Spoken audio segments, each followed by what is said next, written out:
चला तर मित्रांनो, ओप्पोने लॉन्च केला F29 5G IP66 68 69 मध्ये. तर आपण त्याचा लाईव्ह डेमो आपल्याकडे झाला आहे, तुम्ही पाहू शकता. आज आपण याचा लाईव्ह डेमो घेणार आहे, तर तुम्ही पाहू शकता. बटन बटन कोणते बटन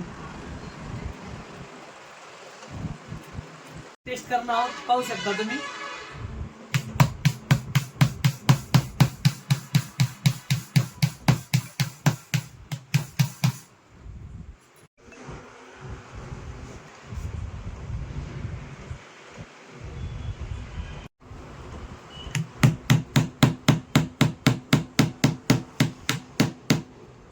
आपण त्याचा डिस्प्ले जसाच तसा आहे. तर ज्याला काही बुक करायचं असेल त्याने प्री बुक करून घ्या.